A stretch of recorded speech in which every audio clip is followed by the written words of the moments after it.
Mirë mbrëma dhe përshëndetje miq dhe të gjithëve atyre që na ndjekin. Mirë se keni ardhur në këtë foltore të kryetarit Partisë Demokratike, profesor Dr. Sali Berishën, me të rinjtë e Partisë Demokratike, me forumin rinor. Selia nuk ka qenë më e bukur se sa kaq në gjithë këtë kohë, në prag të protestës madhështore të 24 janarit nesër. Ne kemi organizuar edhe këtë foltore me ju, ku edhe ju do të dëgjoni fjalën e kryetarit Partisë Demokratike, po do keni edhe hapësirën tuaj për pyetje, diskutime dhe sugjerime tuaja. Më lejoni që të prezantoj edhe panelin. Kemi kryetarin e forumit të rinor, Besar Xhaferi. Dhe bashkë me ne dhe sekretarin e përgjithshëm të forumit rinor, zotin Fation Bathorja. Përshëndetje. Ftoj në podium për fjalën e hapjes kryetarin e forumit rinor, Besar Xhaferin.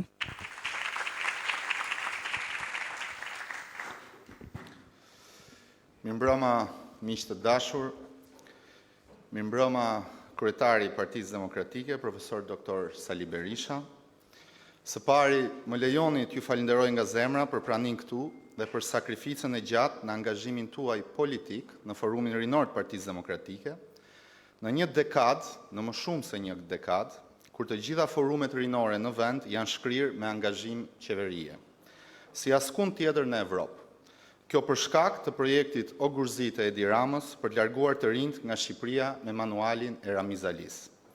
Si në asnjë vend tjetër në botë, të rinjt, shtresa që janë e ardhmja një kombi, janë goditur me agjend nga kjo qeveri, e cila promovon të rinj të lidhur me krimin, sepse trëmbet nga djem e vajza si ju që jeni në këtë sallë, dhe ata që janë pjesë e strukturës sonë, të kalitur në protesta dhe gjyqe kundër hajdutëve dhe servilëve të kësaj qeverie. Për të kuptuar armiqsinë e Edi Ramës ndaj të rinjve, nuk mjaftojnë fjalët, por duhen edhe shifrat. Nga viti 2013 deri në vitin 2025, Shqipëria ka humbur rreth 270.000 të rinj në shkolla dhe auditore universitare për shkak të eksodit biblik të shqiptarëve. Popullit që sot, sipas të dhënave të indeksit të Numbeos për cilësinë e jetesës, janë kombi me fuqinë blerëse më të ulët në Evropë, në një kohë që qeveritarët notojnë në luksin e krijuar përmes zhvatjes. Në këtë regjim janë 295 shkolla të mbyllura dhe ky është një gjenocid ndaj arsimit. Pasi Shqipëria ka humbur nxënës nga shkollat më shumë se gjithë vendet e Ballkanit Perëndimor të marra së bashku. Secili prej nesh në këtë sallë ka një familjar, shokun e klasës, mikun e fëmijërisë, kushuririn apo edhe komshiun në emigrim. Dhe ky realitet duhet të na trondit, pasi ne dim shumë mirë se prindrit e tyre kanë marrë para borxh në mikrokredi për të paguar udhëtimet me gomone, në një kohë që Edi Rama shkonte në Londër me charterin e tij personal. Unë jam i sigurt se Edi Rama i njeh personalisht të gjithë personazhet e TikTokut dhe u servir si shembull ministrave të tij si sukses në raport me interaktivitetin, por ky hipokrit që mbylli TikTokun për qëllime elektorale, me shkakun e vrasjes së Martin Canit, ende nuk ka dënjuar t'i shkruaj një mesazh ngushëllimi familjes së tij, që u vra me thik në zemër në derën e shkollës në zemër të Tiranës. Ky shkollpak që na flet për klasat inteligjente dhe oficerët e sigurisë, nuk ka thënë gjysmë fjale për gjimnazistët që po na vriten e po na gjymtohen me hanxhar në dyert e shkollave. Ky njeri vetshpallur kryeshkëndëtar i standardit Skënder Gjinushi e urren dijen, ndaj financimin për arsimin e ka lënë në kufirin e 2.5% të prodhimit brendshëm bruto, më të ultin në Evropë dhe nën qeverisjen e tij testet e PISA-s për arsimin na rendisin krah Palestinës dhe Sirisë, të cilat janë në luftë.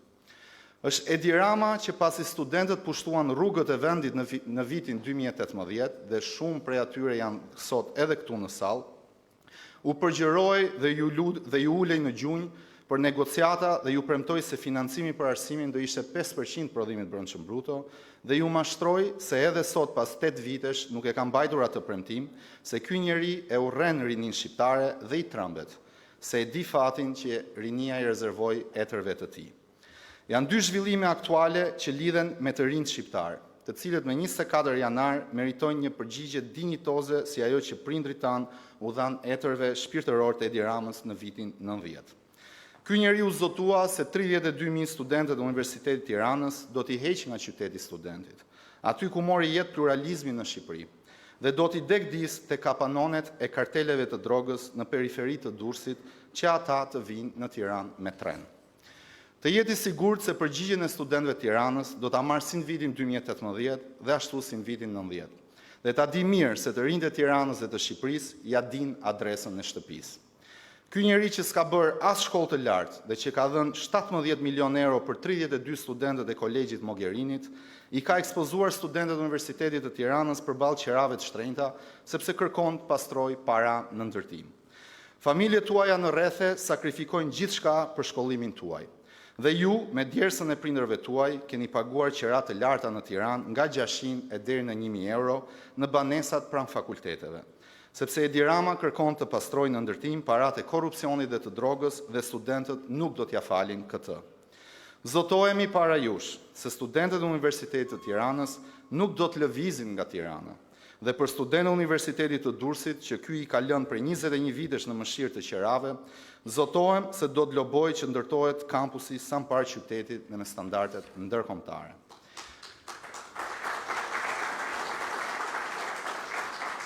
Një tjetër aspekt që do të përmend këtu lidhet me strehimin e çifteve të reja.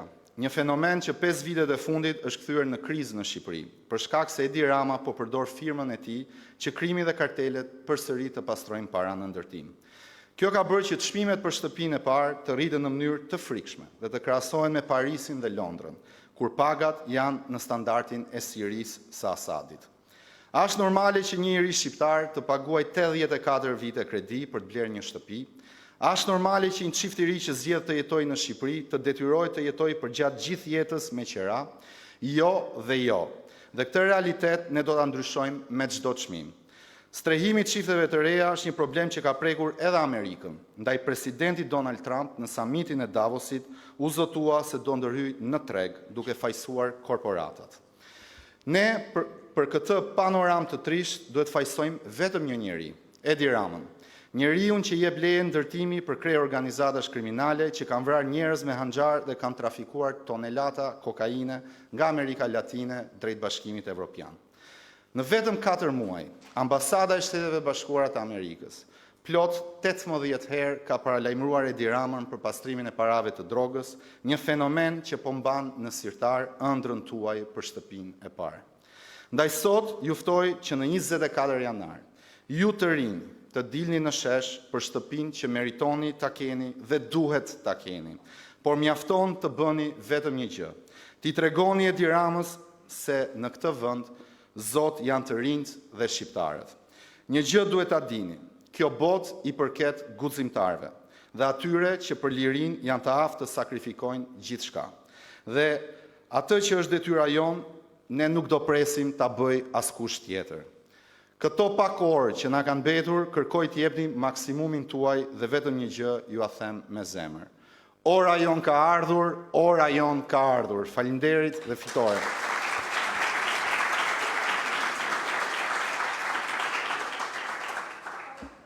Fjalën e tij, kryetarin e Partisë Demokratike, profesor Dr. Sali Berisha.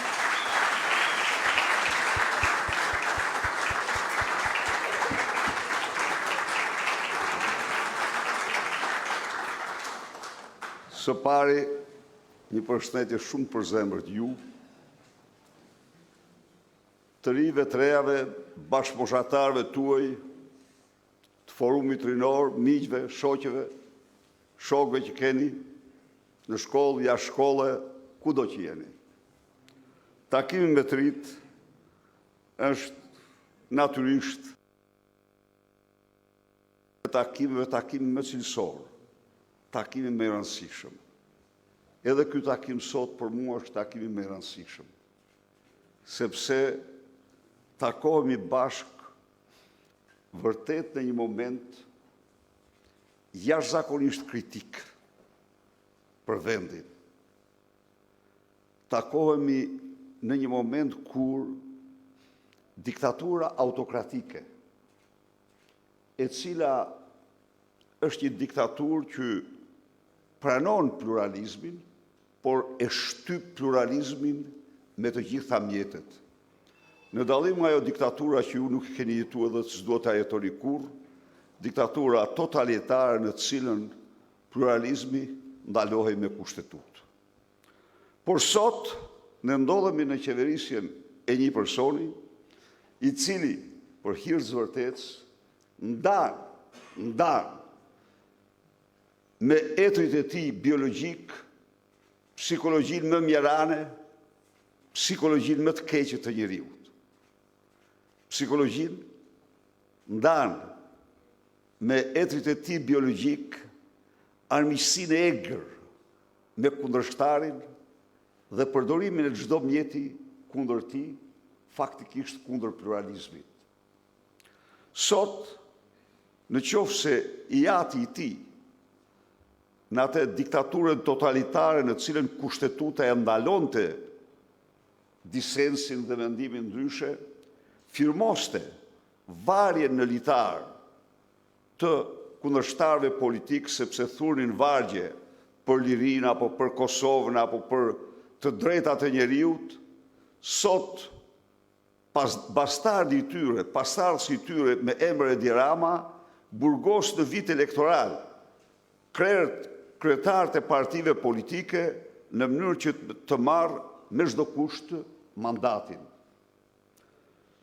Sot, në këtë diktaturë, një lloj si të parën, të gjitha pushtetet përqendrohen në një dorë. Përqendrohen në një dorë. Dhe ju e pat, ju ftoj mos harroni kur ditën e djeshme. Një ditë ju garantoj unë e pashemullt në historinë e një shteti. Ku ditë në cilin kreu i shtetit, kryeministri, kryetari i parlamentit përballeshin me një prokuror që bënte ligjin, që donte ligjin, zbatoi ligjin. Nuk kisha pas skena në trondit se t'u them dhe e kam pa dhe një pat skena. Ditë më të turpshme në historinë e ligjit të botës dhe të kushtetutës botë nuk ka. Kur një prokuror në emër të ligjit ka vendosur të thrasë para ligjit në hetusi, ta pezulloj zëvendës kryeministrën mbi bazën e 1000 fakteve, mbi bazën e vjedhjeve të pafundme për të përgjigjur para ligjit. Por meqense aty ku është emri Belinda, siç e keni marrë vesh ju, aty është emri Edi Rama, meqense në çdo rresht ku ajo akuzohet është Edi Rama mrapa saj, tani çdo gjë duhet përfundohet tek këmbët e saj, tek fushët e saj. Nuk kishte skenë më të pashemullt kur dilin njëri mas tjetri përfaqësuesi i presidentit, i kryeministrit, i parlamentit, e çfarë thoshin? Përballë ligjit, përballë kushtetutës, përballë kodeve, zero. Përveç se moralin e hajdutit. Përveç se moralin e hajdutit. Po çfarë hajduti? Hajduti që ka vjedhur miliarda. Edi Rama, se aty është Edi Rama. Pse u nara në këtë shembull? Jo, është shumë e rëndësishme që ju ta kuptoni. Se pandarjet pusteteve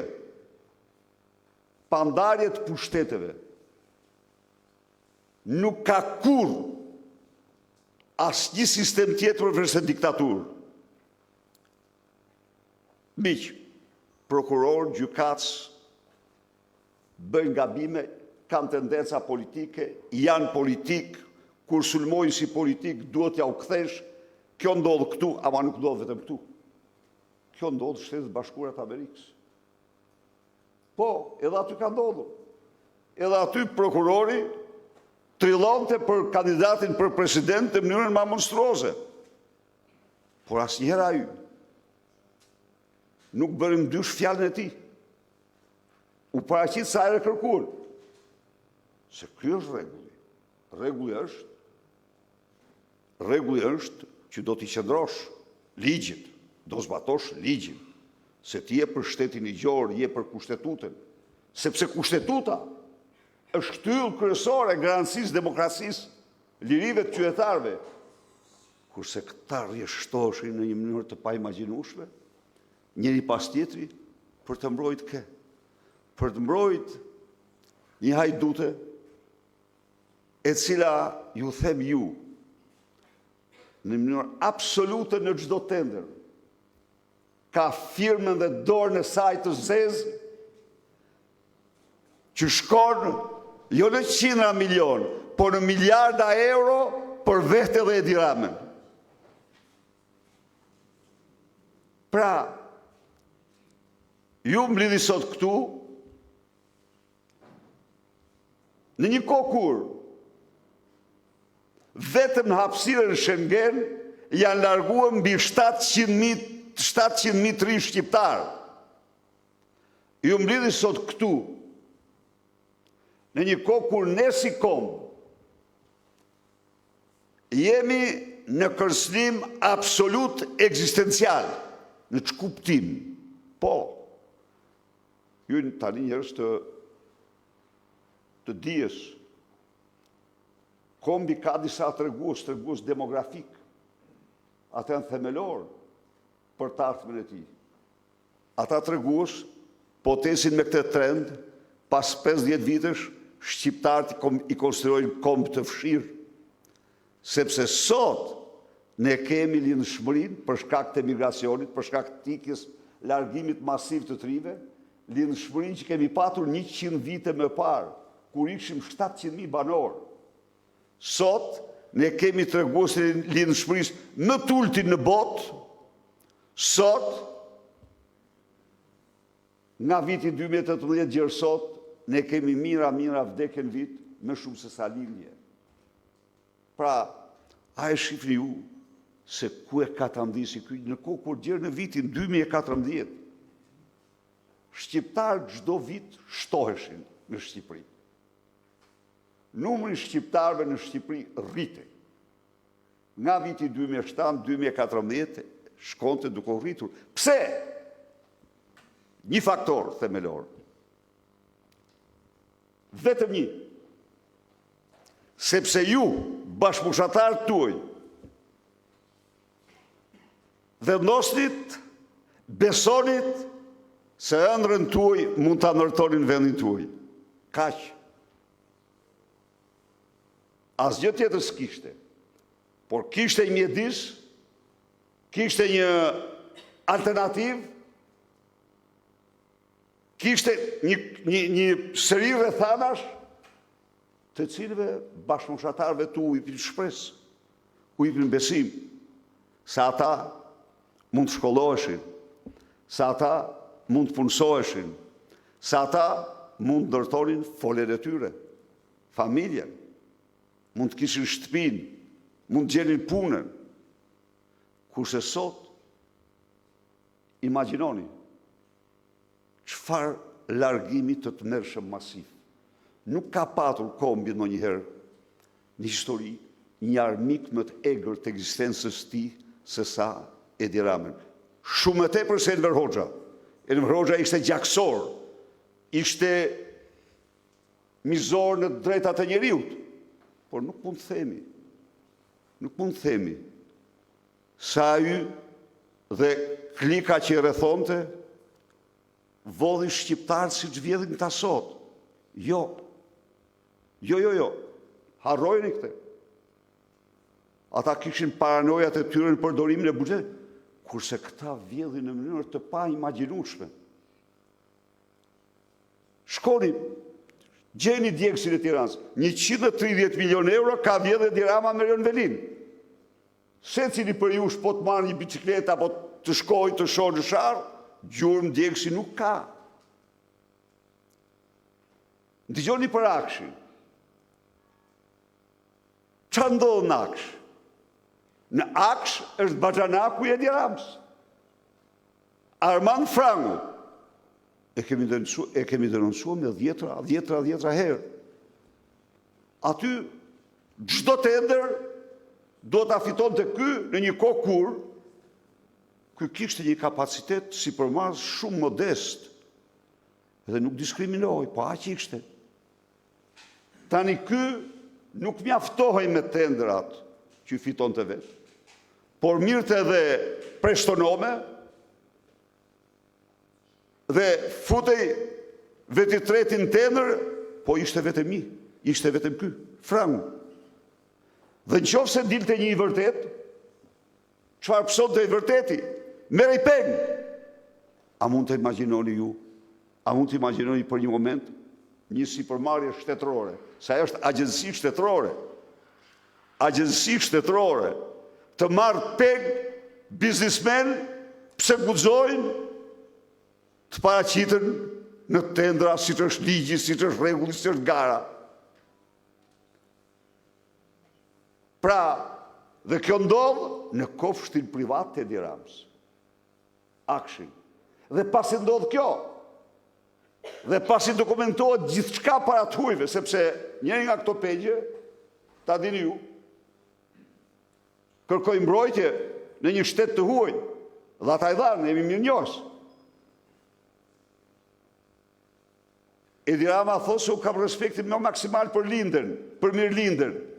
Po pse ka këtë respekt? Se është linda, është e shoqja. Nuk ndodh kun kjo. Ja u them unë, në këtë shkallë nuk dëgjon kun. Atëherë, po ju ku janë të rinjtë sot? Të rinjtë sot duhet marrin rrugë të dheut dhe në shpinë, në një qese duhet marrin ëndrrën e tyre. Në rrugë të Europës, rrugë të botës, sepse në Shqipëri se ndërtojnë do të atërën. Jo, se ndërtojnë. Se ndërtojnë do të sepse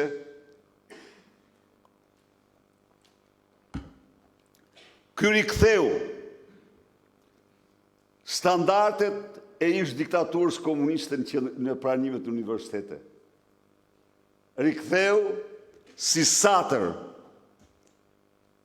mesatare, të cilën nuk e përdorin tjerët. Vendet e lira. Ky riktheu tarifat. A e dini ju që paguani 4 herë, 5 herë më shumë se të paguan studenti gjerman për universitet? A e dini ju që i student po të shkoni në Austri, ju paguani në vit 300 ose 400 euro, kurse austriaku paguan 100 euro? Po sepse shteti ka detyrim të shkollojë ju. Shteti duhet jetë i lumtur, që bën gjithçka për shkolluar të rritë e tij.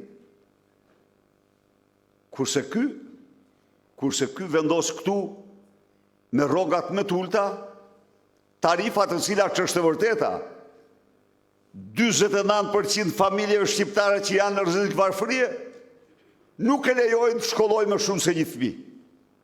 Edhe atë me shumë sakrifica. Po pse? Pse u përmys? Pse ishte krejt e kundërta para vitit 2013? Kishte para më shumë? Jo. Jo, ne nuk kishim para më shumë. Ne jemi partia e taksave të ulta. Ne kishim gjysmën e këtyre taksave. Por kishim një politik ne, që të rinjtë duhet shkolloheshin. Dhe e gjetëm vendin me 12 student për 1000 banor, arritëm në 52 student për 1000 banor. Sepse ishim mbrapa, shumë mbrapa. Dhe kjo u kthye përsëri. Politika armiqësore. Unë fola për ato që paguani, po të marrë shtrëhimin tuaj në Tiranë, Tirana në shtrëhim është një nga 3 qytetet më të shtrenjta në Europë. Ju, familjet tuaja, ju shkatroj, ju dëmton droga. Nuk kam fjalën këtu për përdorimin. Jo, se ajo është tjetër gjë, ajo është keq sigurisht po. Por i çmimet. Shikoni ju, çfarë bëhet me kullat e drogës. Nuk preken ato nga. As nga baballarët tuaj, as nga ju, as mund t'i prek. Sepse ato vinë tonelatat e drogës, tonelatat e euro dhe drogës vinë bashkë, edhe i blokojnë, çmimet i mbajnë në stratosferë, dhe një kamp që ishte i gatshëm për ju, me projekte, me plan, me trullë dhe me çdo gjë, me fond dhe me gjithë shka, e blokuan me Elion Velin, e shtroj për ca kohë në parking, dhe pastaj ja u dha të tjerëve, dhe tani thot, studentët të shkojnë në Durrës, shkojnë tu, shkojnë aty, me një fjalë. Një politik të qartë, armiqësore ndaj jush. Miq, siç keni ndjekur zhvillimet për kombet me diktatura autokratike, të cilat zgjedhjet i zhvillojnë në farsë, i bëjnë farsa, të cilët pushtetin e përqendrojnë në një dorë, të cilët plaçkisin nga mëngjesi ndarë qytetarët e tyre, por ndallim nga gjitha këto, Edi Rama është kryebaroni i drogës në Europë, apo padrinoja i klaneve të drogës. Diktaturat autoritare, kohrat provuan se antidoti absolut i tyre është gjenerata juaj, gjenerata Z. Janë këto gjenerata që e përmbysën në Bangladesh regjimin. Është gjenerata Z që e përmbysi në Nepal regjimin, e përmbysin Sri Lanka, është kjo gjenerat që po i dridh themelet autokratit të Beogradit, Aleksandar Vučić, si vllau të Edi Ramës. Po, në nderin e tyre, në dignitetin e atyre studentëve, nuk ndahen, aty ra një çati në stacionin e trenit të Novi Sadit. Ajo çati humben jetën nga ajo rënje, që ishte korrupsion, se kot nuk kanë, si të po bjen rrugë këtu njëra pas tjetrës, humben jetën 13 qytetarë. Por studentët e Beogradit, muaj dhe muaj të tërë, nuk i ndahen. Nuk i ndahen dhe do fitojnë. Pavarësisht, lufta kundër diktaturave nuk është një ndeshje futbolli. Jo, është një betejë e vështirë, e komplikuar, por do fitojnë. Në këtë kuadër, në këtë kontekst, unë ju bëj thirrje ju të ngrihi në lartësinë e këtij misioni. Sot ju keni shansin e madh të riktheni edhe një herë shpresën, besimin, lirin, të drejtat, të ardhmen tuaj dhe shqiptarve.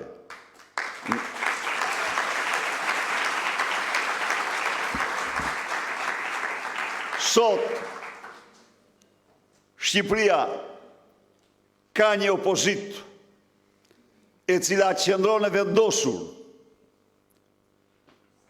në idealet e saj, qëndron e vendosur të vazhdoj betejën gjerë në përmbysje e kësaj diktature. Por dhe dy gjëra. Kjo betejë zhvillohet sot në dy rrethana apo në dy kushte jashtëzakonisht favorshme. Dhe këto janë së pari demaskimi, denoncimi që i bën Edi Ramës për vjedhjen e zgjedhjeve. Opozita arriti të faktoj se ky njeri nuk zhvillon zgjedhje, ky grabit zgjedhje, ky plaçkit zgjedhje, ky u përpoq me të gjitha mjetët të përmbysë raportin, por dështoi totalisht. Dhe ky për shqiptar dhe mbar botën është autori një farse elektorale. Çfarë i tha në komisionin, në parlament, në Këshillin e Europës, më falni raportin.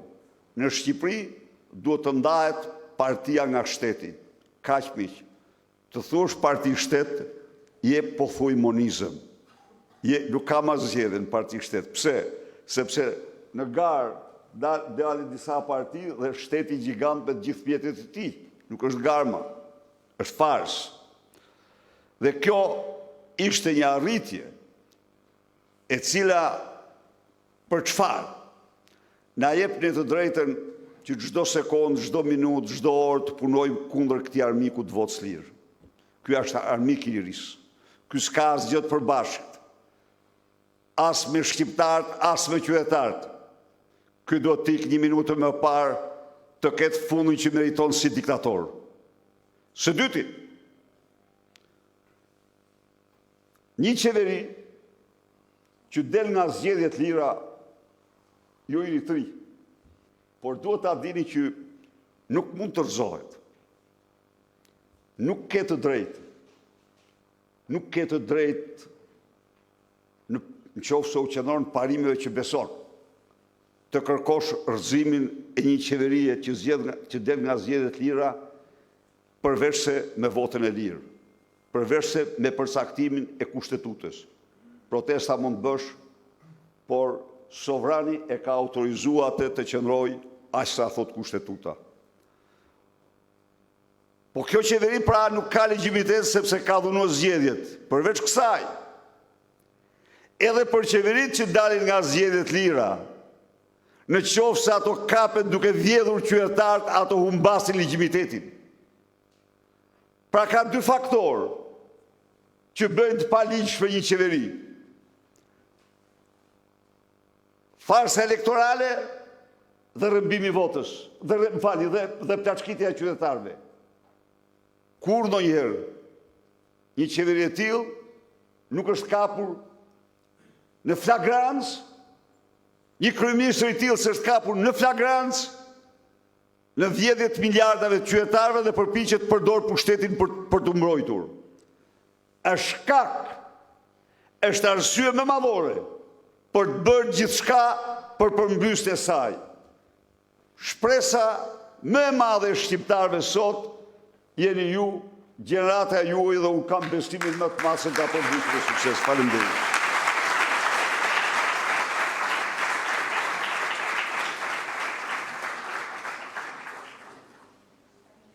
Berisha, kalojmë tani në hapësirën tuaj të diskutimeve, pyetjeve, sugjerimeve. Kush e dëshiron fjalën?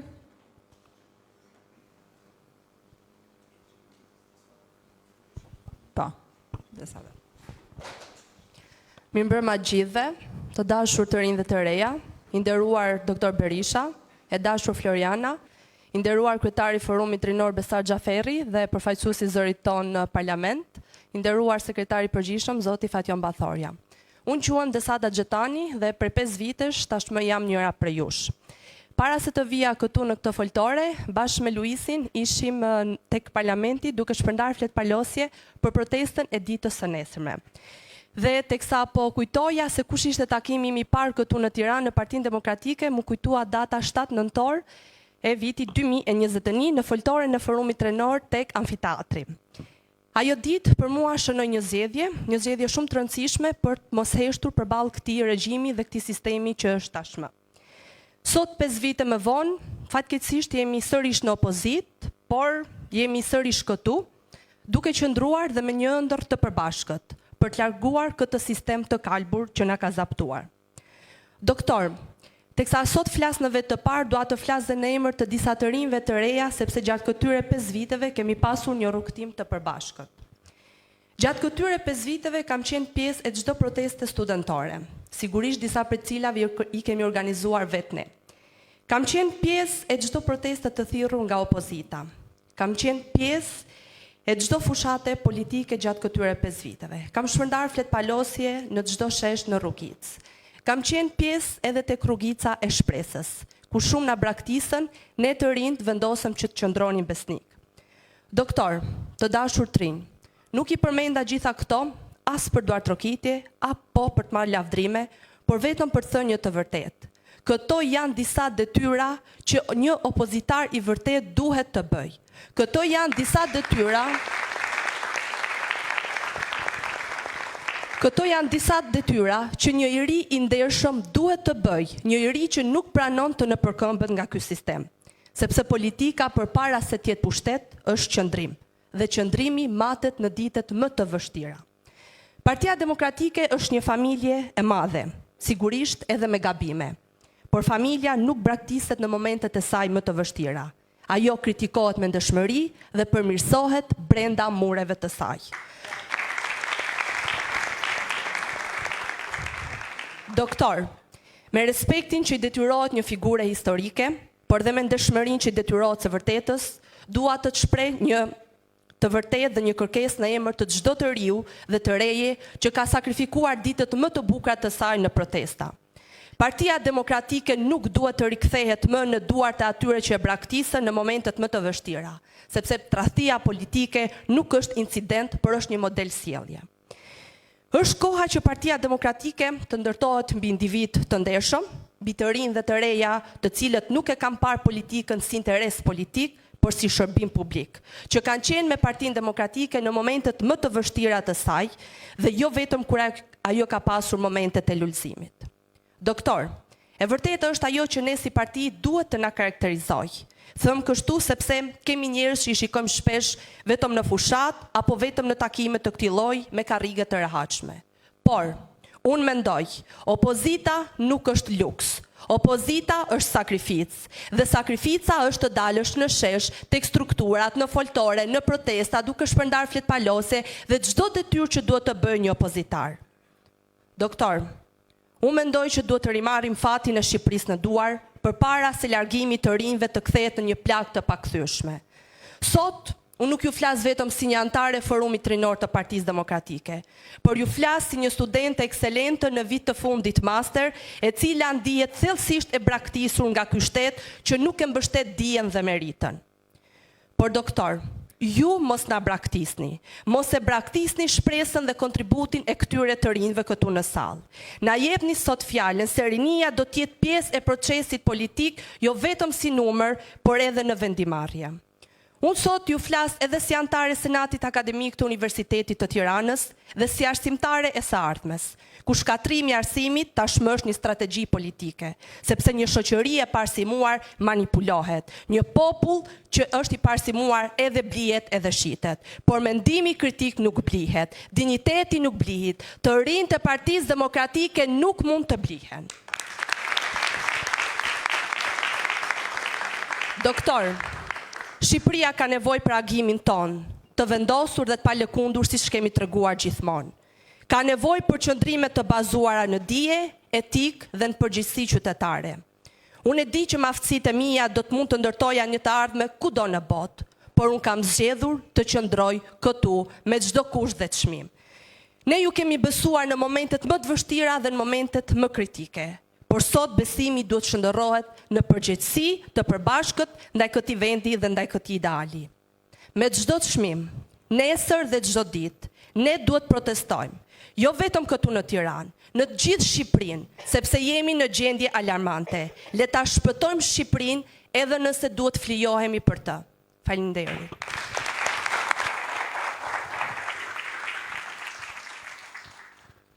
Shumë faleminderit Desada. Falenderoj shumë, Desada, edhe të falenderoj shumë për kontributin thelbësor që ke. Ju garantoj që Partia Demokratike do bëj gjithçka. Edhe njerë që të rinjtë e këtij vendi të ndërtojnë të ardhmen në këtë vend, në të gjithë historikun e saj, në qoftë se hymë dhe analizojmë, çelësi i sukseseve ka qenë pikërisht mbështetja tek të rinjtë. Angazhimi i të rinjve.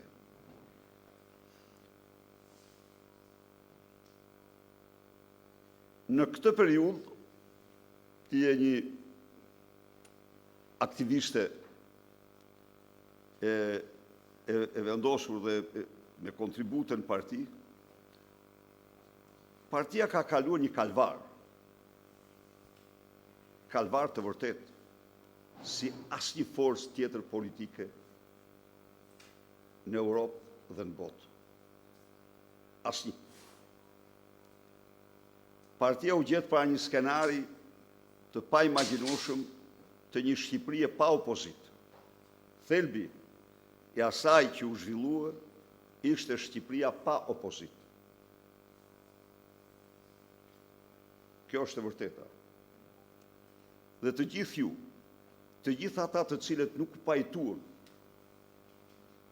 me këtë projekt, kaluan një periudhë si asnjë forcë tjetër politike. Por kjo u ka përcye, si u ka përcye? U ka përcye vetëm sepse u qëndruam atyre të vërtetave që besonin. Nuk i lëshu. Sot, Partia Demokratike mbështetet nga 7 rezoluta ndërkombëtare më të fuqishmet nga të gjitha forcat politike në botë. Por sot, përsëri Partia Demokratike përplaset me lobistët, me murin e lobistëve të regjimit më të korruptuar në Europë. Kjo është e vërteta. Tani, po t'i shohim ato që u arritën, nuk them pa diskutim që ka patur gabime dhe ka gabime. S'ka asnjëherë të mos mendojmë, nuk ka fatkeqësi më të madhe, ja u them unë një këshill shumë miqësore, se sa të besoni të pagabueshmit apo të mendoni për pagabime. Jo, kjo është fatkeqësi. Dhe ja u tregoj një sekret timin. Një nga 3 gjërat që mua më bëri ta urreja diktaturë, njëri prej tyre ishte të pagabueshmi. Zgjoja Enver Hoxha një ditë dhe na thoshte që ma thot kjo mendja ime se nafta ndodhet në këtë trekëndsh dhe natë trekëndsh dhe shkonin inxhinierët, aty s'kishte naftë dhe pushkatoshin si sabotator. Dhe kjo ishte, do më tha, ja u tregova këtë s'ka në vlerë, ishte një nga mësimet më të hidhura të atij regjimi dhe kur njeriu s'do të mendojë. Por sot Partia Demokratike edhe në këto kushte ka bërë përpjekje që t'jap hapësirë atyre dhe ju siguroj që përpjekjet më të mëdha do bëhen gjatë kësaj periudhe, e cila është njëkohësisht një periudhë ripërtritje për Partinë Demokratike. Dhe do jetë një periudhë ripërtritje. Nuk ka asnjë lkundje nga, nuk ka asnjë lkundje nga ky parim. Tani e tha 2 gjëra. Tani jemi në çdo gjë në të drejtën tonë, ne kemi qenë në të drejtën tonë.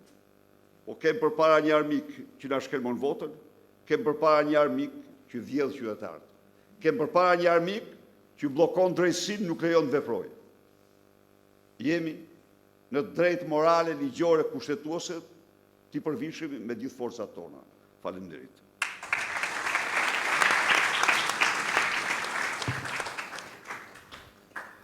Po, ai diretje? Po. Përshëndetje të gjithëve, do t'ju falenderoj nga ana forumit të gjithë që jeni pjesëmarrës sot. Gjithashtu do të falenderojmë dhe ata që sot nuk janë këtu, por kanë qenë çdo aktivitet tonin dhe gjithmonë me ne. Por jo vetëm duhet të falenderoj dhe ata që kanë qenë forumin ton dhe sot nuk janë më.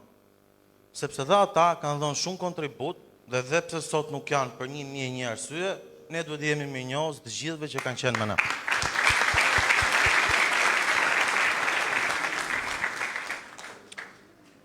Para se të jap një sugjerim të vogël, doktor, unë mendoj se partia jonë ka shumë probleme dhe kush është në këtë sallë këtu, por jo vetëm, ka një qasje shumë më praktike dhe shumë më të vërtet ndaj zgjidhjes këtyre problemeve dhe mendoj që është shumë e mirë që ne të bënim një takim tjetër pa kamera, pa televizor, me duart mbyllura midis forumit dhe jush, sepse unë jam me parimin që problemet e shtëpisë fliten brenda shtëpisë dhe nuk fliten në sytë e botës.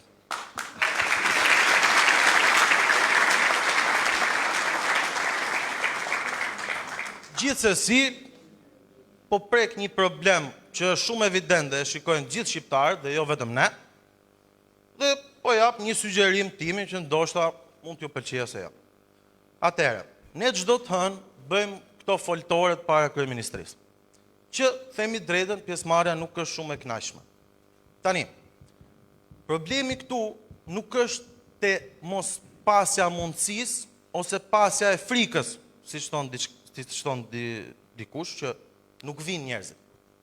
Problemi është që njerëzit nuk duan të vinë të hënave, sepse kur bëjmë ne protesta kombëtare, sheshin bushët plot. Kështu që problemi qëndron ke foltorja të hënës, që nuk ka pjesëmarrje. Tani,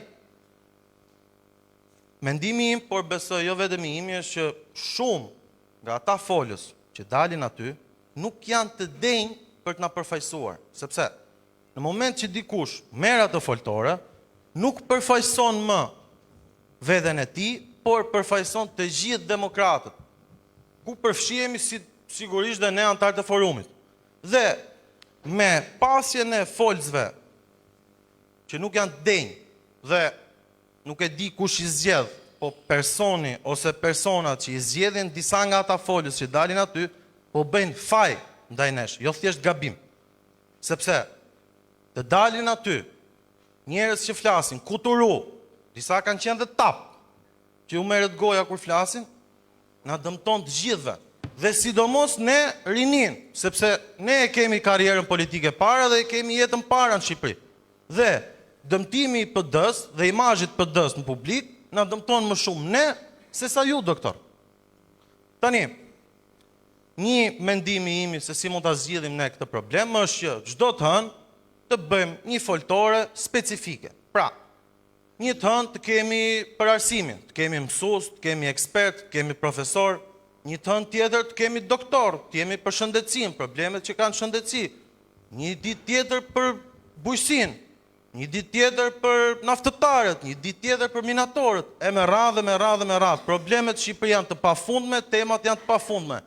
Të jemi specifik, çdo të hënë t'i drejtohemi një problemi, të kemi ekspert të vërtet dhe që njerëzit kur ta ndezin televizorin të hënë dhe të na shikojnë, të dëgjojnë me vëmendje ato që thonë ekspertët dhe ato që thoni ju doktor, dhe të mos shikojnë ca fytyra që i bën për të qeshur, që dhe ne kur rrim aty na bën për të qeshur dhe ulim kokat. Kështu që shpresoj që të kemi një qasje ndryshe nga të hënave dhe të bëjmë një protezë, një foltore konstruktive për vendin, që jo vetëm të bërtasim Rama Duro dhe qeveria krimit të drogës, por të themi që problemi është ky, zgjidhja jonë do jetë kështu. Për çdo problem që prek shoqërinë shqiptare. Kaq kisha, nuk duhet ju marr më kohë, shumë faleminderit.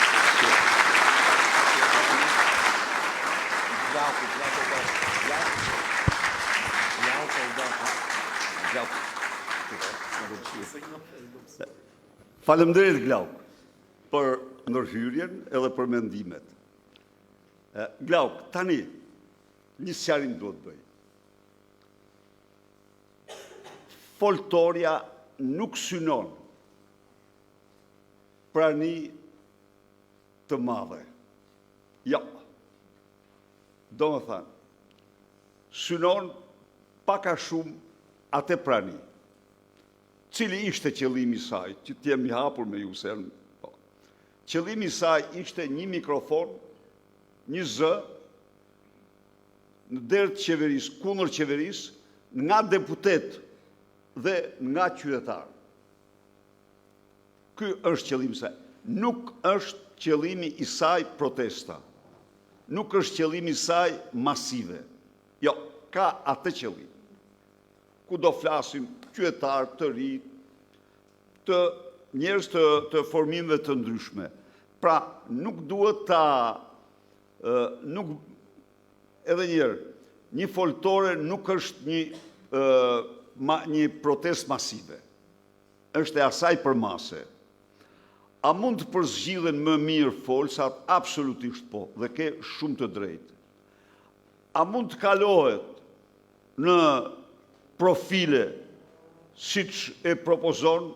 Edhe kjo mund të bëhet në një farë mënyre, po t'i kesh vure, në serinë e folsave ka patur folsa që kanë folë për çështje të caktuara, por kjo edhe kjo nuk e pengon as pak që të bëhet njërë tjetë për një fushë, pastaj fushën tjetër me radhë. Është plotësisht e mundshme. Besoj se këto ishin paka shumë çështjet që shtrove. Për zgjedhja, tani ata që i përzgjedhin, doan duke pyetur, nuk është se e bën, ata janë ndër organizatorët e saj, por pyesin, marrin mendime tek ju, marrin mendime tek forcat, tek organizata e grua, me fjalë, nuk janë se nxjerrin nga xhepi ata emra, dhe, po më falë, ka një porosi mundësisht përfaqësues të kauzave të veçanta, të grupeve të interesit. Ndonjëherë, edhe qytetarë të thjeshtë, të cilët shprehen natyrisht në mënyrë më të thjeshtë dhe një përzgjedhje më mirë mund të bëhet. Mirë. Pa tjetër, me kënaqësi të madhe, takim edhe me kamera dhe pa kamera me shumë kënaqësi. Pa tjetër.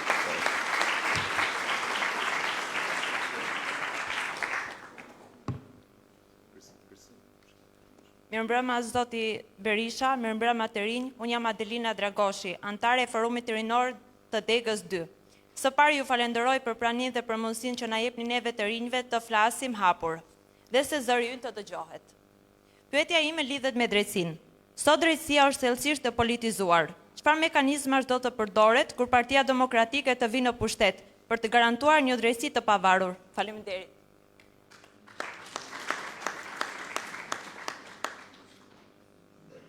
Faleminderit për pyetjen.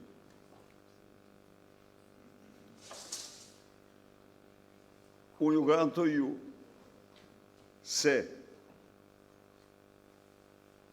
çelësi kryesor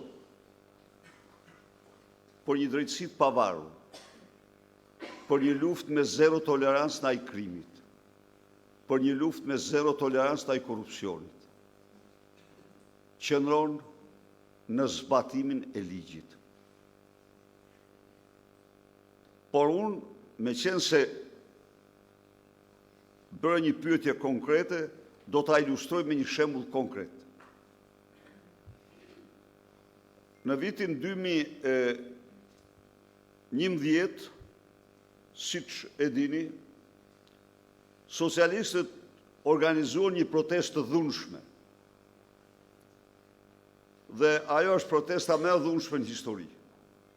E organizuar, ku Edi Rama kërkonte të mirët e pushtetin, ishte përgatitur dhe me një fjalim që do mante nga balkoni i kryeministrisë e me radhë.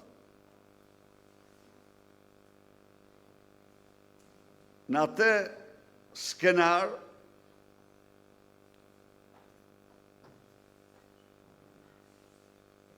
jo vetëm për mua, por edhe për organizata ndërkombëtare, u bëhet qartë se ishte një skenar politik.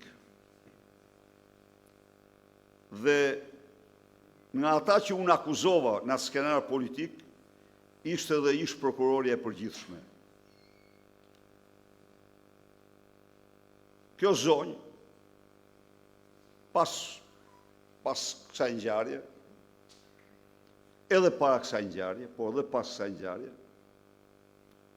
kjo, se në atë kohë, hetimin e personave me imunitet e kishte prokuroria e përgjithshme, nuk kishte prokuroria veçantë.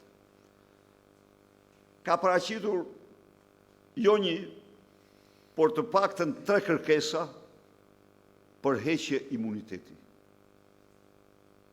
Tani unë ju them ju këtu, në mënyrë absolute, as për një të mitën e sekondës, nuk më ka shkur kur media që t'i thonim jo se i ke politike. Për kundrazi, ministrat kanë dhënë dorëheqje, kanë dorëzuar vetë imunitetin dhe parlamenti është mbledhur formalisht për të kryer aktin e dorëzimit të imunitetit prokurorisë.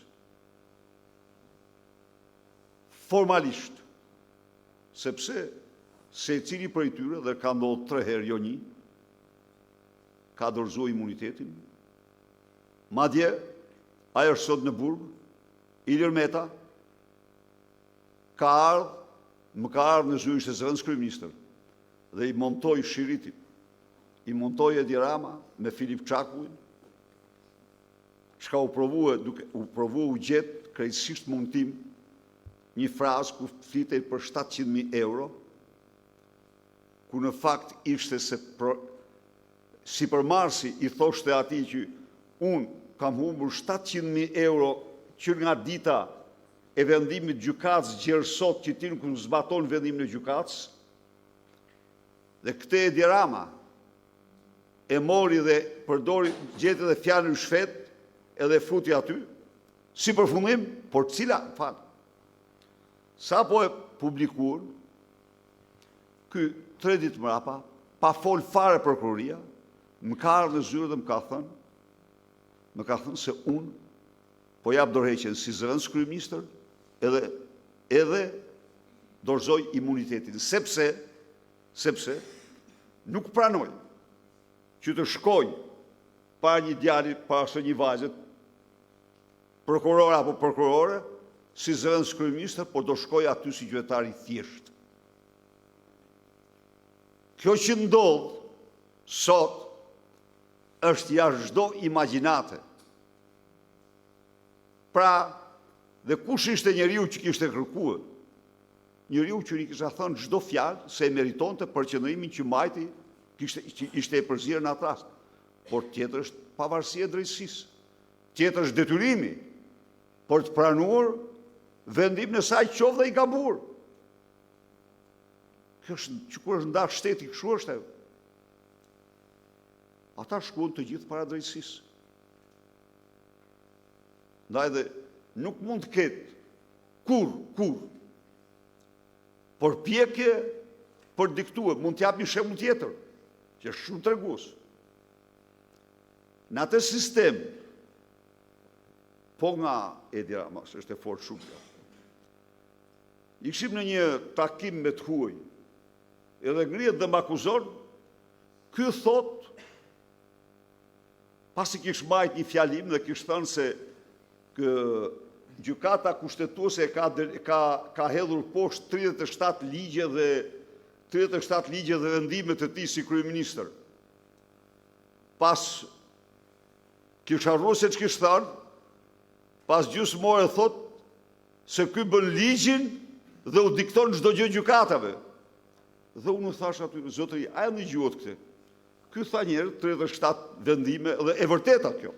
E vërtet që i kishin hedhur poshtë.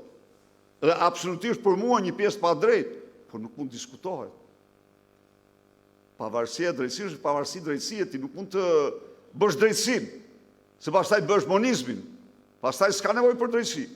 Pra, nuk ka diskutim që ne jemi parti e shtetit ligjor. Dhe si parti e shtetit ligjor, ne nuk vëm kur në diskutim pavarësinë e sistemit gjyqësor. Jo.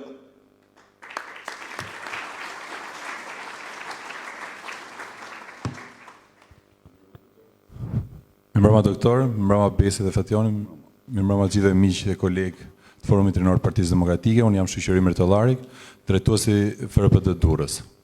Doktor, unë i qëndroj shumë asaj çfarë tha Glauku, që problemet tona të mëdha nuk duhet diskutohen me kamera dhe live.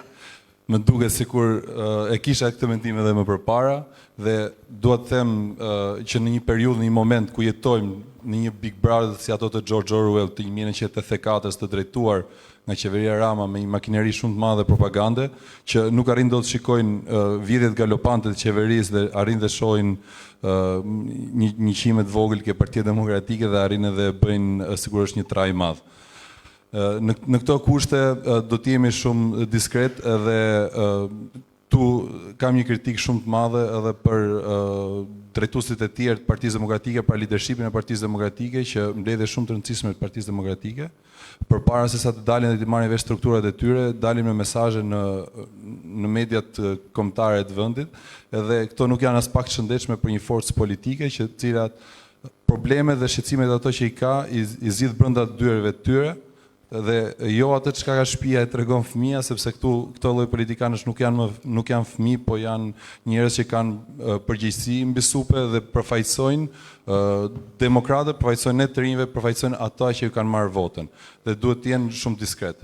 Dhe kjo është një kritik që besoj që ju e keni diskutuar, por po ja bëjmë ne të rinj ndoshta për t'i thënë që ne i shikojmë çdo gjë dhe nuk është në favorin e Partisë Demokratike dhe të asaj pune që ne bëjmë në përditshmëri.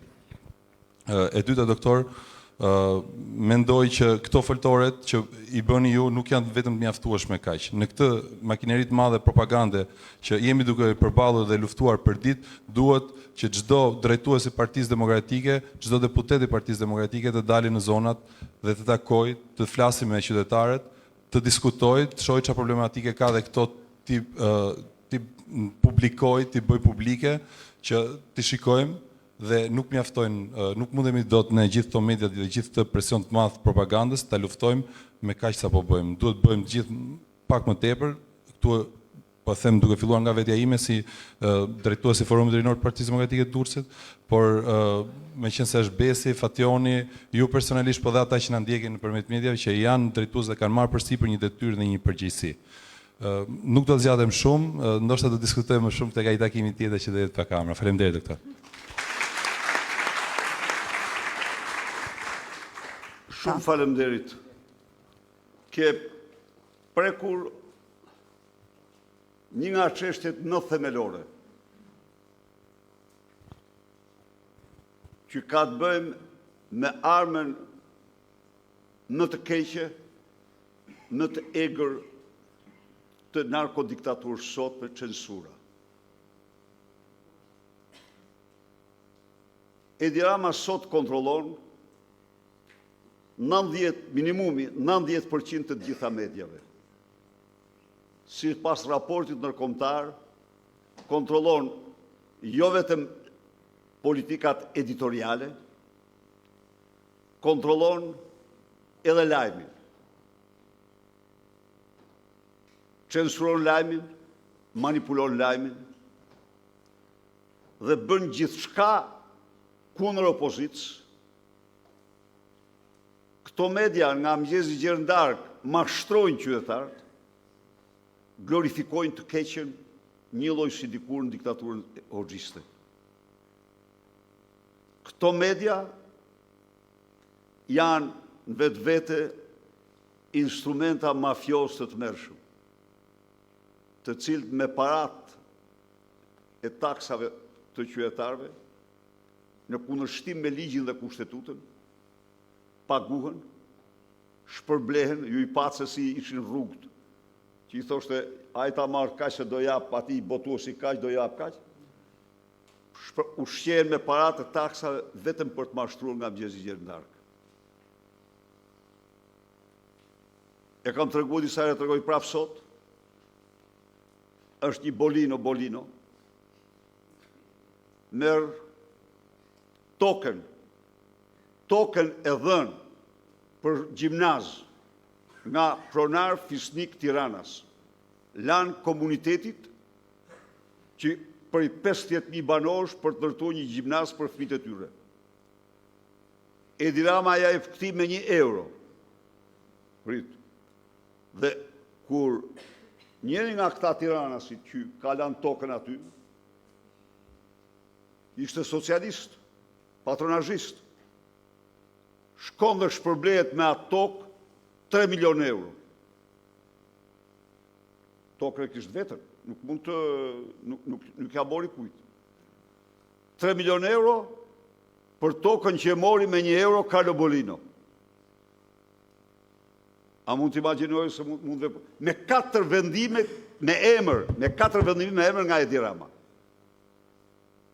Kjo janë të tjerë që marrin 100 milion euro vetëm për të mashtruar. Duhet jemi jashtëzakonisht, duhet përpiqemi shumë. Shiko çfarë bën. Ja e thash edhe diku tjetër. Nxjerr një teknikë e ulët, amorale. Zyra e tij fabrikon gënjeshtra. Se kryeministri do të marrë 1 milion palestinez. Se kryeministri do paraqitet në gjykatën e New Yorkut për McGonigalin, me datën kaq. Se do ndodh kjo, është teknikë e njohur. Po teknikë jashtëzakonisht poshtruese për qytetarët. Dhe pastaj del që këto ishin gënjeshtra dhe që kryeministri është i pastër, nuk janë të vërteta. Shiko çfarë gjerkua rrin, në çfarë nivelesh të ulta arrin propaganda e cila mbahet me parat e taksave. Ndaj dhe ajo që thatë ju, është jashtëzakonisht rëndësishme që ne të përdorim në shkallë maksimale rrjetet sociale. Nuk kemi rrugë tjetër. Rruga e vetme për opozitarë që duan të bëjnë transparencë është përdorimi maksimal i rrjeteve sociale. Faleminderit.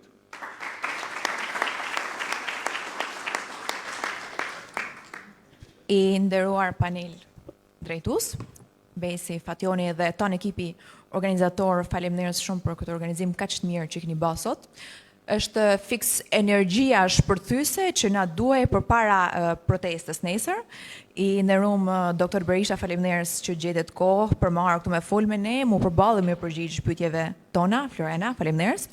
Mbi të gjitha faleminderit tanë të rive të Partisë Demokratike që në një të premte darkë, krejtësisht ndryshe prej shokëve dhe moshatarëve tyne, nuk janë as kafeneve, as lokaleve, as duke nda copzat e pushtetit, por kanë ardhur këtu, jo për copza pushteti, por për ideal që të ardhmen e Shqipërisë mos me alan jo socialistëve, po hajdutave dhe plaçkicëve që kanë pas dy synime kryesore për mendimin tim gjatë kohës që kanë qenë pushtet.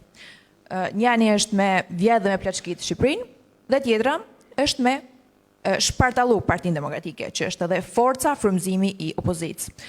Në mendimin tim, kur në ditën e tyne më të mirë, nuk ja kanë arrit, as në ditën e tyne më të keqe që janë sot, nuk do t'i arrin, jo vetëm që ta shmontojnë, por as t'i afrohen Partisë Demokratike. Kam një pyetje, dy në fakt, doktor, një personale për ju të drejt për drejt dhe tjetër në sekretari Partisë Demokratike. Në qoftë se sot ju jeni një prej nesh, 25 vjeç, keni marrë universitetin pa njohje, pa lidhje, do kishit zgjedh me qëndru në Shqipëri, apo mu largu, dhe tjetra, çfarë do të themi ne të rive që vendosen për me qëndru dhe cilat janë politikat tona si Parti Demokratike, për me fuqizu të rritë dhe për mi i vu ata në role, pra me i përfaqësu në role drejtuese. Faleminderit.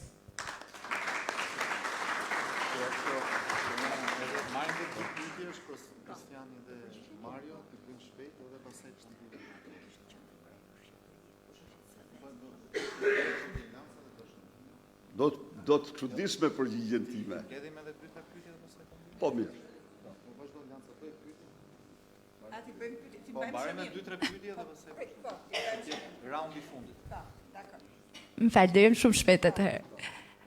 Mirë mbrëma gjithëve një herë, mirë mbrëma doktor.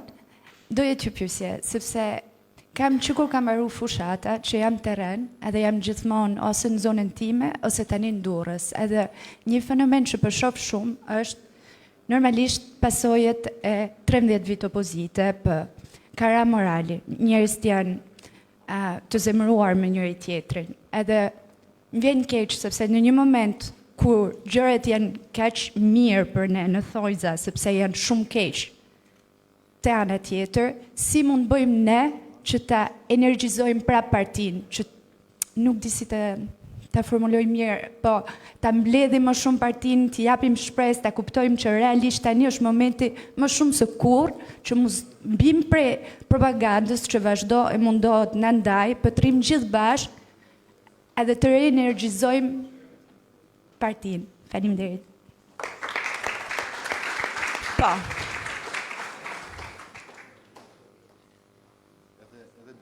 Po, marrin dhe 2 pyetje dhe fundit. Doktor, përshëndetje. Mario Runa, bes përshëndetje. Të rinjë të reja përshëndetje. Si quhet njërë? Mario Runa. Dhe unë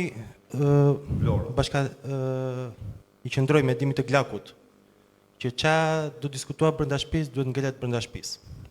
Para. Edhe përgëzoj dhe shoqëriun që i bashkohet këtij mendimi. E dyta që do ta largojmë Ramën brenda aktiviti, kjo është e pa diskutuar. Dhe sa pyetja për ju është, si do duke Shqipëria për të rinjt 10 vitet e ardhshme në vizionin tuaj, dhe cilat do të ishin këto hapat e parë? Faleminderit.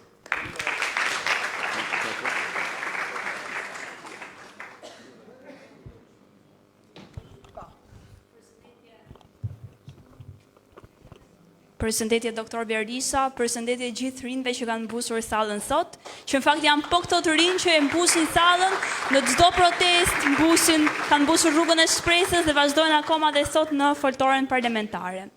Doktor, unë jam Krisela Prendi, jam studente mjekësie dhe po prisja që dikush nga të rinjt këtu, duke qenë se janë shumica për këtyre student, të fliste për paktin e universitetit.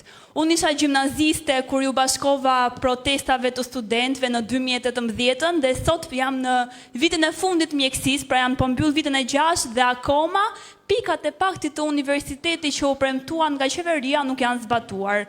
Prandaj unë personalisht mendoj që Edi Rama nuk e zgjat dhe nuk e përfundon këtë mandat, prandaj do doja një premtim nga ju se çfarë do ndodh me studentët dhe a do zbatohen nga qeveria juaj kur ne të vim pushtet pikat e paktit të universitetit. Faleminderit. Kjo ishte pyetja e parë, ndërkohë që pyetja e dytë, doktor, është për të rinjt. Unë tani e përfundoj një cikël 6 vjeçar studimesh, dhe dihet edhe për studentat e mjekësisë, Edi Rama ka thënë që pa firmosur kontratën ka penalizime, ndërkohë që unë personalisht nuk e kam firmosur kontratën dhe nuk dua ta firmos kontratën sepse mua nuk mund të më deturoj askush të firmos një kontratë pa bazë ligjore, pa bazë morale dhe totalisht antikushtetuese. Doktor, ti e the shumë bukur, u shprehet se të rinjt e kanë humbur shpresën për ta ndërtuar ëndrrën e tyre në Shqipëri, për të krijuar familjet e tyre në Shqipëri. Unë personalisht, pavarësisht gjithë këtyre viteve, duke filluar që nga çadra e lirisë në një moshë shumë të vogël, duke ardhur familjarisht në çdo protestë pa përjashtim, tek rruga e shpresës, tani tek foltorja parlamentare shqiptare, unë nuk e kam humbur shpresën. Unë vazhdoj të luftoj dhe të vazhdoj të qëndroj njësoj siç kanë qëndruar të parët e mi që vijnë nga një familje përsekutuar. Dhe pyetja për ju është si do ja dalim ne që të nxisim shpresën tek të rinjt dhe t'i ndihmojmë ata të vendosin për ta ndërtuar të ardhmen e tyre në Shqipëri dhe jo për t'u larguar. Faleminderit shumë. Faleminderit shumë për pyetjen. Julia, edhe e përfundoj. Përshëndetje të gjithëve, është nder dhe privilegj për mua të flas përpara jush sot. Përshëndetje profesor doktor Sali Berisha. Faleminderit nga unë, nga çdo i ri dhe e re sot, nga çdo shqiptar, nga toka shqiptare, sepse ju jeni lideri që vazhdoni të mbani gjallë gjakun shqiptar. Ju po shkruani historinë e guximit dhe nderit, jeni burim frymëzimi, pikërisht sepse po na mësoni se të mos dorëzohesh është akt dashurie ndaj vendit. Përshëndetje motra dhe vëllezër demokratë dhe demokrate, dua të duartrokras për ju dhe secili nga ne sot të duartrokas për veten dhe shokun, sepse ja kemi dalë. Të gjithë sot këtu jemi fitimtar.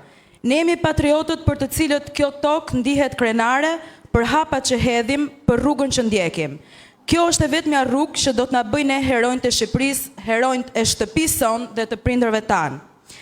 Ne që kombin dhe familjen e kemi të shenjtë, ne që Zoti na ka bekuar me forcën e durimtarit dhe guximtarit, ne që jemi në rrugën e drejtë, kjo është sot Partia Demokratike, e themeluar në 11 dhjetor 1990 dhe e rithemeluar në 11 dhjetor 2021 nga profesor doktor Sali Berisha. Nga ky moment dua që të gjithë së bashku këtu të kemi fokusin të fitoria që na pret, të jemi entuziast, të fillojmë të ndërrojmë për ëndrat që do të bëhen realitet për shpërblimin e qëndresës. Dhe më besoni që ne të rinj demokrat jemi shtresa më vitale, sepse jemi ata që nuk e shitëm nderin dhe dinjitetin. Edhe pse na kërcënuan me ëndrat tona, të ardhmen ton, na kërcënonin çdo ditë me kushtet e vështira, na kërcënonin çdo ditë se do të na ndanin nga prindrit dhe do të na çonin në rrugët e Europës. Ne rezistuam sepse luftuam me forcën e të madhit Zot dhe forcën e njëri tjetrit. Ne treguam që mund t'ja dalësh edhe nëse je njeri i ndershëm. Ne rezistuam të vidhnim dhe të tradhtonim njëri tjetrin, ne rezistuam të shpalleshim tradhtar. Ama ne do t'jemi të vetmit si shembull suksesi që historia do të na kujtojë si ata që nuk e humbën ndjenjën e drejtësisë. Kjo është forca jon, ky është dinjiteti jon. Sepse e dim që kriza që po përjetojmë nuk është dështimi ynë personal, është dështimi një sistemi që trëmbet nga mendja e lirë, zëri kritik dhe energjia jon krijuese. Kjo varfëri nuk është fa ynë, është fa i kësaj politike të cilën ne e kemi mundur. Siç e shihni, çdo sakrificë po i përket së shkuarës, sepse e vërteta është që kjo qeveri me në krye një frikacak nuk ja doli dot përballë trimave patriot dhe guximtar demokrat. Miqtë mi, unë ja kam harruar emrin ish kryeministrit autokrat që shpopulloi Shqipërinë, atij që historia do ta gjykoj për tradhti kombëtare. Edhe nëse më vjen në mendje emri i tij, refuzoj ta përmend sepse kam një përgjegjësi përpara jush. Nuk mund të flas përballë shqiponjave për sorra. Prandaj le të ngrihemi si shqiponja në majën më të lartë, sepse ringritjet tona me mundësitë e radhës kanë qenë dhuratë e Zotit për të na forcuar. Duhet të jemi mirënjohës për çdo sprov, sepse merrni frymë thellë dhe ndiheni sa të fortë jemi. Në çdo ringritje me mundësitë e radhës është i fshehur maksimumi, të cilin ne nuk e përcaktojmë dot, sepse qielli është limiti dhe fluturojnë vetëm ata që kanë guxim të fluturojnë dhe jemi ne. Mendoj dhe jam e sigurt që ja kemi dalë. Unë sot zgjodha të mos përmend të keqen. Ka qenë e vështirë për ne, për çdo demokrat, sakrificat t'ja dim njëri tjetrit, jo vetëm vetes, të përqafojmë demokratët tanë, të punojmë bashkë me entuziazëm, sepse fitoria këtë po pret, të na shohë të buzëqeshur, të motivuar, të jemi krenar për këtë rrugtim, që po të mos kishte qenë kaq i vështirë, nuk do të kishim qenë kaq të fortë sot. Unë e dua Xhulian që është sot, fal këtij rrugtimi dhe ju dua shumë edhe ju, sepse fakti që jemi këtu tregon se jemi të ngjashëm. Na bashkojnë shumë më shumë gjëra se sa na ndajnë, na bashkojnë vlerat dhe ne jemi aleancë vlerash. Siç ka thënë dhe doktor Berisha në ditën e lindjes, jam në pranverë. Doktor, Partia Demokratike bashkë me ju është në pranverë.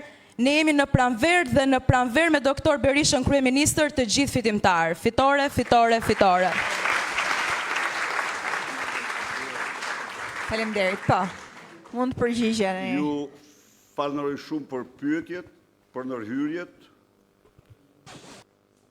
Pyetje interesante më keni bërë tani. Çfarë do të bëja unë? Nuk ka të krahasuar rinia ju i sot me rinin tim në atë kohë. Unë të them ju një gjë të tregoj. Në Shqipëri nuk isha i lirë, por unë isha nga ata njerëz që udhtoja për paraqisja studimet e mia. Edhe atje ku shkoja nuk ndjehesha i lirë. Isha adikt për këtë vend. Mezi prisja të kthehem në Shqipëri. Ky ishte një raport nofta jo i nevojshëm. Po megjithatë, sot çdo i ri para se të largohet duhet të mendoj çfarë lën këtu. Si e lën këtë vend. Duhet mendoj si mund të jap një kontribut për të nxjerrë këtë vend nga kthetrat e këtij regjimi. Kushti i të gjitha kushteve. Ju jeni tri. kjo parti ka një histori të saj. Ka një histori të përmbysjeve epokale të ndarjes sistemeve. Ka një histori të gabimeve të saj, po ka dhe një histori të transformimeve të jashtëzakonshme të vendit. Pse e them këte? E them këte se kjo është garanci. Kjo trashëgimi është një hipoteke madhe e asaj që kjo parti mund të bëjë me programin e saj. Ju shtrudh të pyetjen çfarë do bëhet me paktin e studentëve. Absolutisht do zbatohet pik për pik dhe shumë më tepër. Ajo lëvizje e pak vite më parë ishte një lëvizje mrekullueshme, por për fat të keq, nuk kam bërë analizën e saj të plot, për fat të keq, ajo përfundoi në mashtrimet e Edi Ramës. Edi Rama e mashtroi atë. Mashtroi studentët. Kjo është e vërteta. Ajo që lëvizje e mrekullueshme. Ajo që lëvizje e cila në qoftë se nuk do të mashtroj nga Edi Rama, ajo e përmbyste Edi Rama. E shpëton të Shqipërinë ato. Ja u them unë ju. Por distanca që u krijuë, gabimi i madh dhe i opozicës, e cila u kompleksue nga fakti se ne nuk dom parti, me fjalë, unë e kam ndjek atë, dhe pra, pakti ishte i drejtë dhe unë i qëndroj plotësisht atij pakti. Alfa e çdo përpjekje ton për të rit kërkon rrëzimin e Edi Ramës. Ne duhet bëjmë gjithçka për rrëzimin e tij. Dhe në qoftë se ne vendosim të angazhohemi një lëvizje të fuqishme, të pandalshme, në mënyrë absolute, ky i ka kohrat e numëruara. Përndryshe, ju garantoj që ky rrin në pushtet edhe 12 vite tjera.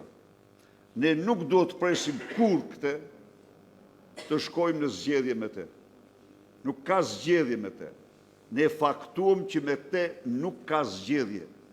Nuk duhet jemi ne njerëzit që mashtrohemi. Jo, ne duhet jemi njerëzit që qëndrojmë për të vërteta, nuk mposhtemi. Dhe thirrja ime është kjo, për secilin për jush, të bashkojmë sa më shumë tri rreth vetes. Shoqe dhe shok tuaj. Nuk ka asgjë më të fuqishme. Një lëvizje rinore, një lëvizje e trive, është fuqi nukleare kundër një regjimi. Në themeni, po absolutisht. Dhe ka provuar rinia, e kanë provuar studentët shqiptarë këte. E kanë provuar njëherë, dhe mund të aprovojnë përsëri, dhe unë kam besim që duhet të aprovojnë përsëri. Shiko si e përmbysen, si e klaposen gjimnazistët për armët kimike. Ju të rritë nuk janë të vetëdijshëm se të fuqit madhe kanë. Ndaj dhe duhet të angazhohemi në një mision. Më pyesni ju mua, çfarë më motivon? Më shumë se çdo gjë tjetër përmbysja e kësaj diktature. Po, s'mund ndalet njeriu pa luftuar të keqen përballë. Nuk do të ndalet. Sepse s'ka të keqe më të madhe se kjo që na ka rënë. E quhen një analist i madh gjerman, është i madh në gjithë tokën gjermane, Michael Martens, Pashiqi, kryeministri më i mirë i Serbisë pas Pashiqit, sepse po e devaston, po e shkreton vendin. Ndaj edhe ky koha t'i përvishemi këtij. T'i përvishemi, kemi çdo të drejtë në vete. Guximi ynë duhet ta nxjerrë këtë nga pushteti një ditë më parë. Alternativa e Partisë Demokratike pas fitores është alternativa e ëndrës së trive shqiptarë. Çdo i ri ka një ëndër, dhe ëndra është projekti i jetës tij. Dhe nëse ne i krijojmë atij mundësitë e shkollimit dijitoz, të punësimit dijitoz, të jetës dijitoze në vendin e vet, ai nuk kërkon të ndonjë vend tjetër për ndërtu ëndrën, po e ndërton ëndrën e tij në Shqipëri. Pra, nëse ne japim atij mundësi të blej shtëpinë me kredi, nëse japim mundësi të ndërtoj biznesin, pra, në rast se ne shtrohemi në shoqërinë, në mjedisin e mundësive e realizimit të potencialeve të trive, trit nuk kanë nevojë për asgjë tjetër nga shteti dhe nga askush tjetër, se i kanë të gjitha, projektet i kanë në kokë, energjit i kanë, forcën e kanë çdo gjë. Pra, ne këtë do bëjmë. E kemi bërë. Thash dhe njerë, ishim me 12 student për 1000 banor, 52 student për 1000 banor. Shqipëria rritet çdo vit, të rritë punësoheshin, të rritë shkolloheshin, në qindra nga të rritë që maronin universitetet me notat mira, aplikonin për universitetet me të mirat bosë dhe paguën të shtetit. Bursat e ekselencës, janë një realitet. Krahas Brengenit dhe kishim bursat e ekselencës, që i dërgonim në 4 anë të botës, në universitetet më të kushtueshme, dhe prap do t'i vendosim ato. Në 2, krahas kësaj, sigurisht që ne do të angazhohemi në një politikë transformuese demografike. Nuk kemi të ardhmen ne në qoftë se ecim me këto ritme lidhshmërie. Jo, ne ecim drejt zhdukjes. Ndaj dhe ne do bëjmë gjithçka për politikën e fëmijës 3-4, duke përballuar shteti të gjitha shpenzimet në mënyrë që kombi të marrë një kthes që është vendimtare për fatin e tij. Por sot për sot, fati i Shqipërisë përcaktohet në rrugë dhe sheshet e Tiranës, përcaktohet nga tritë shqiptar, përcaktohet nga gjenerata juaj, ndaj dhe uftoj të vazhdojmë të betejë gjerë fitoren të faleminderit. Shumë faleminderit, e shihemi nesër në protest. Dhe jam i hapur dhe do gjej kohë për çdo lloj takimi konfidencial dhe si ta dëshironi ju.